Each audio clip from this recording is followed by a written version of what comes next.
बच्चों आज अपन कक्षा 10 गणित का मॉडल पेपर जो अपने चल रही है सीरीज, उसका क्वेश्चन नंबर 3 पढ़ेंगे। निम्न में से कौन सी संख्या अपरिमेय संख्या नहीं है?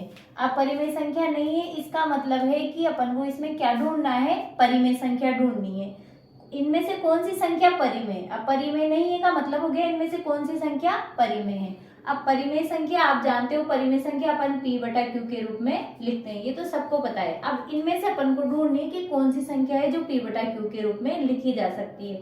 तो सबसे पहले देखो इसमें दे रखा है अपन को 60π/π। तो ये जो पाई होता है इसको तो आपको रट लेना है कि पाई एक कैसी संख्या है? अपरिमेय संख्या है, ये परिमेय संख्या नहीं है। पाई एक अपरिमेय संख्या है। इसके अलावा दूसरा दे रखा है अपन को √2।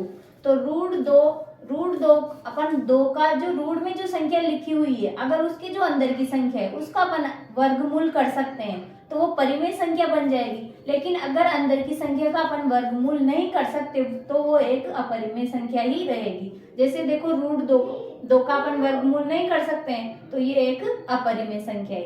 इसके अलावा यहाँ भी 5√3 है, 3 का भी कोई वर्गमूल नहीं किया जा सकता तो ये भी एक अपरिमेय संख्या है। अब देखो 25 का वर्गमूल क्या होता है? 5, और 5 को अपन 5/1 p/q के रूप में लिख सकते हैं। तो अपना आंसर हो जाएगा 10। ये एक परिमेय संख्या है। तो अपरिमेय संख्या नहीं यानी परिमेय संख्या है, तो अपना आंसर हो जाएगा 10। अब चौथा सवाल देखो, 2 पूर्णांक a व b सह अभाज्य है का आस्य होगा। तो सहअभाज्य संख्याएं, सबसे पहले अपन को देखना है कि सहअभाज्य संख्याएं होती क्या है। सहअभाज्य संख्याएं वो होती है जिसमें केवल एक ही गुणनखंड जो एक होता है वही उभयनिष्ठ होता है, उसके अलावा कोई दूसरी संख्या उभयनिष्ठ नहीं हो सकती।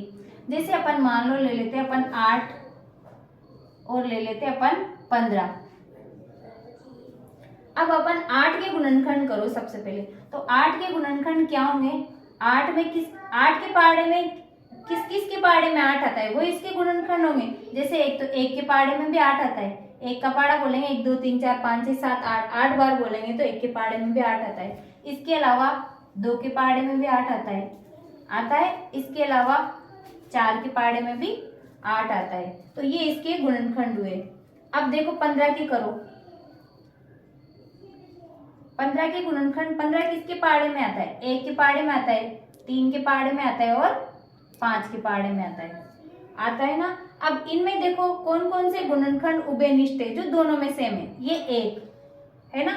इसके अलावा और कोई गुणनखंड अपने को सेम नहीं होना चाहिए, वो सहअभाज्य संख्या है। तो देखो सिर्फ 1 ही मिल रहा है जोड़े में, बाकी नहीं मिल रहे ना।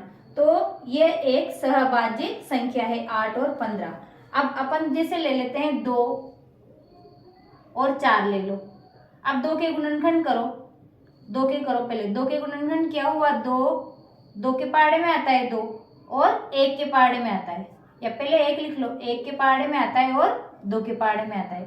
4 के करो, 4 2 के पहाड़े में आता है और 1 के पहाड़े में आता है। अब इसमें देखो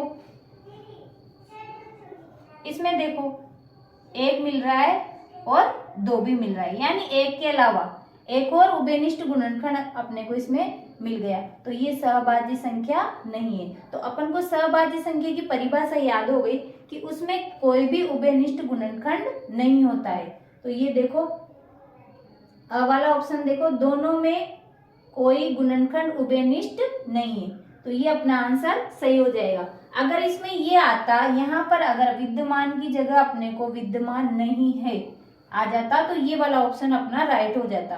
पर देखो ये पढ़ के देखो, दोनों में एक के अतिरिक्त कोई अन्य उभयनिष्ठ गुणनखंड भी विद्यमान है। एक तो होता ही अपन को याद है, लेकिन ये कह रहा है कि एक के अलावा कोई और भी गुणनखंड इसमें विद्यमान है, तो ये तो अपना आंसर नहीं होगा। अपना तो या तो एक होता है या फिर दोनों में कोई भी गुणनखंड उभयनिष्ठ नहीं होता है, तो यही अपना आंसर हो जाएगा। तो इसका आंसर होगा अ। इसके अलावा ये 2 तो a b को विभाजित करता है, ये इसका कोई मतलब नहीं है। उपयुक्त सभी, ये भी अपना आंसर नहीं है। Thank you.